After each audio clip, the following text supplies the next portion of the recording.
Koperasi Pegawai Bina Sejahtera mengadakan rapat anggota tahunan tahun buku 2016 di Wantilan DPRD Badung pagi tadi.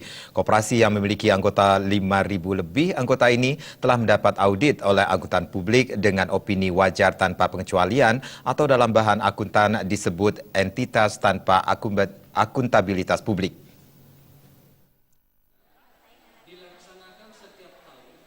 Koperasi Pegawai Bina Sejahtera milik pemerintah Kabupaten Badung beranggotakan karyawan dan pegawai dan pejabat di lingkungan pemerintahan Kabupaten Badung hingga 31 Desember 2016 sebanyak 5.095 orang.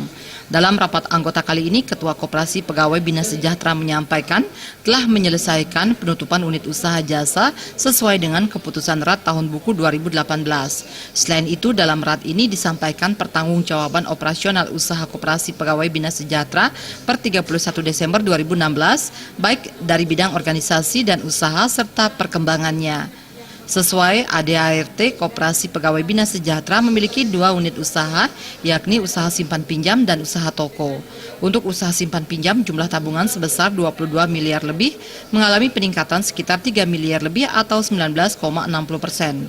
Pinjaman yang beredar sebesar 41 miliar lebih yang meningkat 8,88%. Untuk aset usaha simpan pinjam mencapai 47 miliar lebih, sementara aset unit toko 17 miliar lebih dan omset penjualan sebesar 14 miliar atau meningkat 8,93%. Berkat kerja keras pengurus, pengawas, manajer, karyawan, berdasarkan hasil audit Koperasi Pegawai Bina Sejahtera mendapat opini wajar tanpa pengecualian atau sehat. Harapan sih ya lebih maju lagi. Yang jelas mungkin unit kita belum ada rencana untuk menambah, mungkin tetap aja unit toko dan unit simpan pinjam.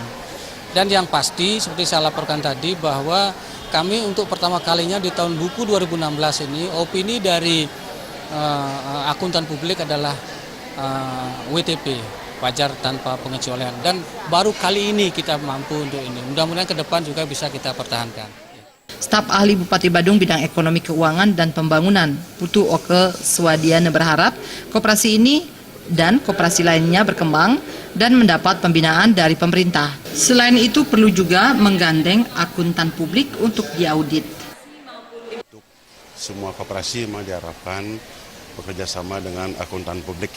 Jadi akuntan publik itu diharapkan untuk mengadakan penilaian yang transparan, yang betul-betul akuntabel kepada semua koperasi. Dengan demikian diharapkan khususnya untuk Koperasi Bina Sejahtera ini, PMK Badung ini yang sudah mulai WTP tahun ini, diharapkan selanjutnya akan lebih meningkat lagi karena memang jumlah anggota sangat memungkinkan untuk itu, potensinya sangat besar mencapai 5.094 orang, itu merupakan potensi yang sangat besar. Selain menyampaikan pertanggungjawaban koperasi selama setahun, dalam RAT kali ini juga disusun rencana kerja, kebijakan, dan rencana anggaran pendapatan dan belanja koperasi tahun 2017. Pera Widya dan Ngurah Wira, Bali TV.